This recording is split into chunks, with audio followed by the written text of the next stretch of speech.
Okay people, good of you. तो चलो, हमने फर्स्ट चैप्टर अपना कंप्लीट कर लिया, इंट्रोडक्शन टू जीएसटी। सिर्फ और सिर्फ 6 मिनट में कवर हो गया था आई थिंक। 6 मिनट के अंदर पूरा 100% चैप्टर हमने कवर कर लिया जीएसटी का, इंट्रोडक्शन टू जीएसटी। अब हम बात कर लेते हैं जीएसटी का सेकंड चैप्टर, जो कि है सप्लाई का। सबसे इम्पोर्टेंट चैप्टर है सप्लाई वाला। तो सप्लाई का चैप्टर भी हम कोशिश करेंगे 10 से 15 मिनट में कंप्लीट कवर हो जाए अपना। तो बिना आपका टाइम वेस्ट करते हुए चलो हम स्टार्ट करते हैं सेकंड चैप्टर अपना। तो सप्लाई के चैप्टर के अंदर कुछ अपने को ना इंपॉर्टेंट डेफिनेशंस देखनी पड़ेंगी। उसके अंदर सबसे पहली जो डेफिनेशन आ जाती है स्टेट की। भाई स्टेट क्या होता है? स्टेट का मतलब है A union territory with legislature. ठीक है, एक यूनियन टेरिटरी है विद लेजिस्लेचर, ये होगी स्टेट की डेफिनेशन। फिर एक इंपॉर्टेंट आ जाती है अपने का यूनियन टेरिटरी कौन कौन सी है अपनी। तो अपनी जो यूनियन टेरिटरी हैं वो 5 हैं। 5 कौन सी? Andaman and Nicobar island, Lakshadweep, Daman and Diu and Dadra and Nagar Haveli. 4th होगी लद्दाख और 5th होगी चंडीगढ़। कौन कौन सी 5 अपनी यूनियन टेरिटरी हैं? Andaman and Nicobar island, Lakshadweep, Daman and Diu and Dadra and Nagar Haveli, Ladakh और चंडीगढ़, ये 5। दिल्ली एंड पौंडीचेरी को भी मतलब एक अलग से यूटी का दर्जा दिया गया, बट जीएसटी में उसको हम एसजीएसटी और सीजीएसटी के हिसाब से ही ट्रीट करते हैं। फिर उसके बाद हम बात कर लेते हैं कि कब हम सप्लाई को बोलेंगे ये इंट्रा स्टेट सप्लाई है या फिर इंटर स्टेट सप्लाई है। इंटर स्टेट और इंटर स्टेट सप्लाई जो है ना, वो सिर्फ 2 पॉइंट्स पे डिपेंड करती है। क्या?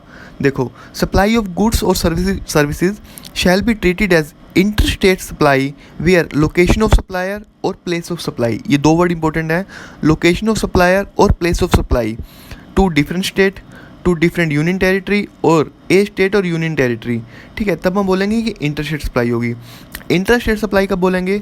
सप्लाई ऑफ गुड्स और service shell be treated as intra state supply where location of supplier and place of supply in a same state के अंदर और सेम यूनियन टेरिटरी के अंदर। ओके फिर इसके अंदर एक बात आ जाती है कि जो person liable to pay tax कौन कौन से होंगे।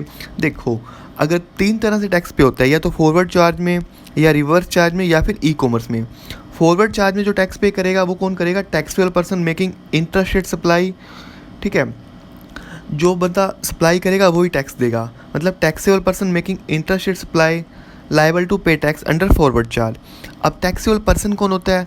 Taxable person mean a person who is registered और liable to registered under section 22 और 24। टैक्सेबल पर्सन कौन होगा? A person who is registered और liable to be registered under section 22 और 24। रिवर्स चार्ज में टैक्स कौन देगा? जो रिसीव करेगा ना सप्लाई को, वो देगा, मतलब रिसिपिएंट ऑफ सप्लाई। और ई कॉमर्स के अंदर ई कॉमर्स ऑपरेटर टैक्स पे करेगा। फिर हम बात कर लेते हैं कि जो सप्लाई है बिजनेस पर्पस से ही होगी तभी टैक्स लगेगा। तो भाई बिजनेस के अंदर कौन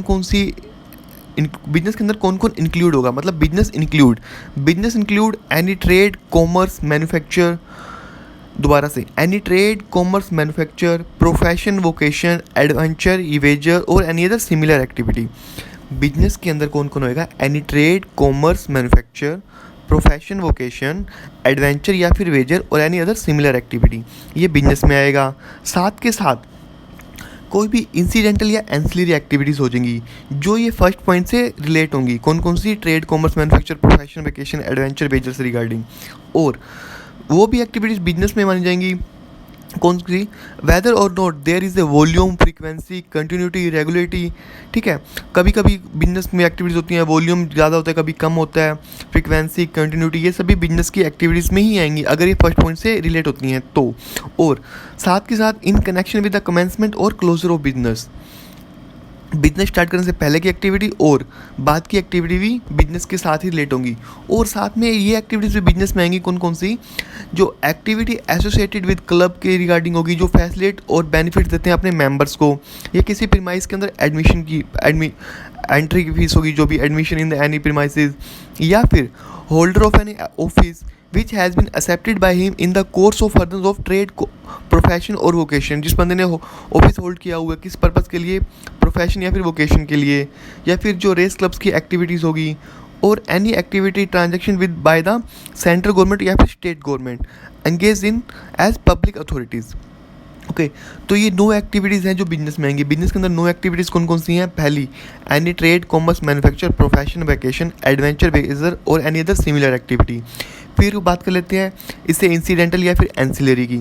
फिर हम बात कर लेते हैं कि फ्रीक्वेंसी में, वॉल्यूम में, कंटिन्यूटी में होगी तो, या फिर एक और हम एक बात कर लेते हैं कि कमेंसमेंट में या फिर क्लोजर के regarding.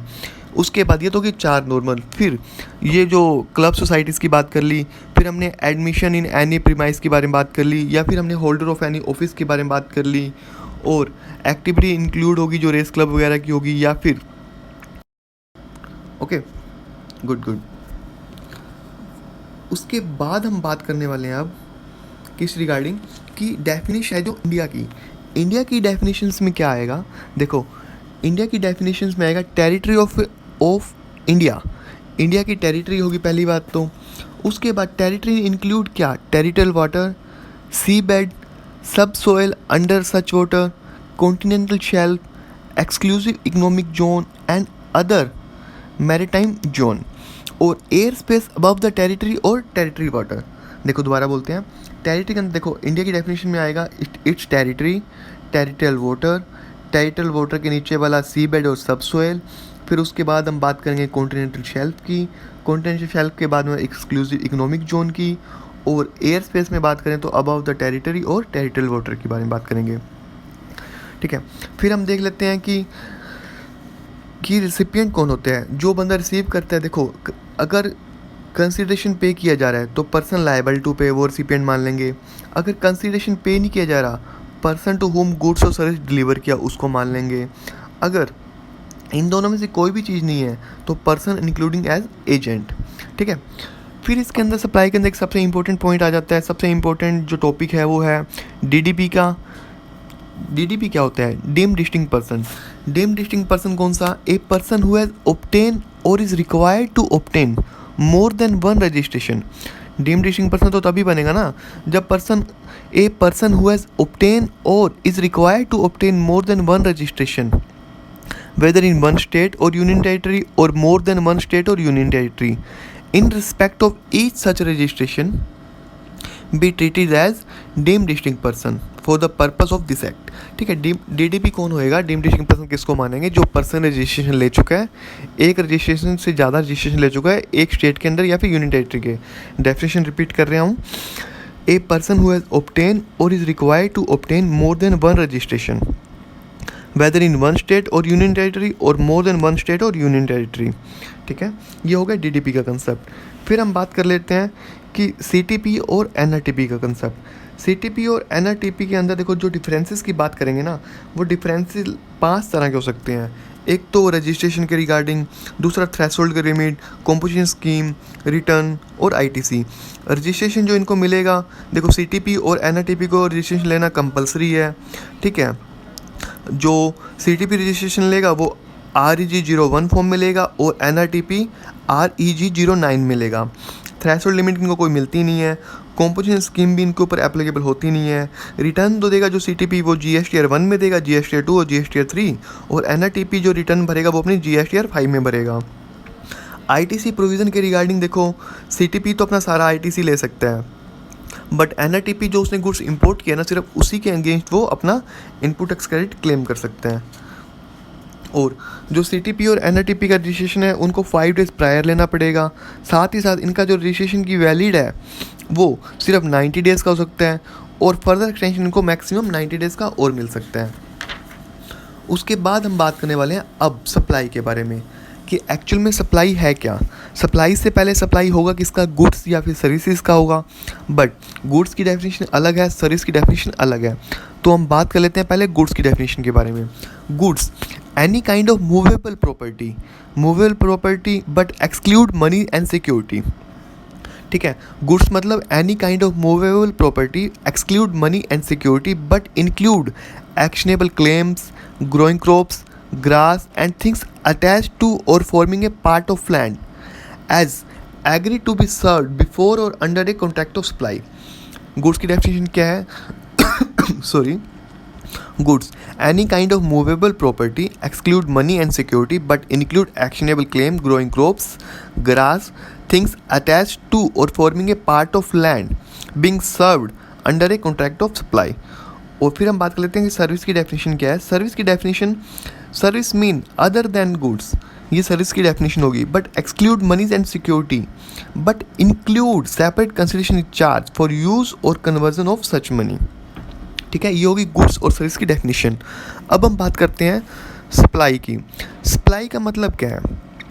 All form of supply of goods और सर्विस और both such as sale, transfer, barter, exchange, lease, rental, disposal या फिर licence. Supply include all form of supply of goods और सर्विस और both such as sale, transfer, barter, exchange, lease, rental, disposal, licence made और agree to be made for consideration in the course of furtherance of business. ठीक है, supply के अंदर ये सब activities होंगी. मेड और agree to be made for consideration in the course और फर्दरनेस ऑफ बिजनेस. ओके, अब कंसिडरेशन के अंदर क्या आ जाता है कि एनी पेमेंट मेड और agree to be made whether in money या फिर इन फॉर्बुलेंस के अंदर. मोनेटरी भी हो सकता है, बिना मोनेटरी भी हो सकता है. बिजनेस के अंदर यूज़ होना बहुत ज़रूरी है सप्लाई के अंदर.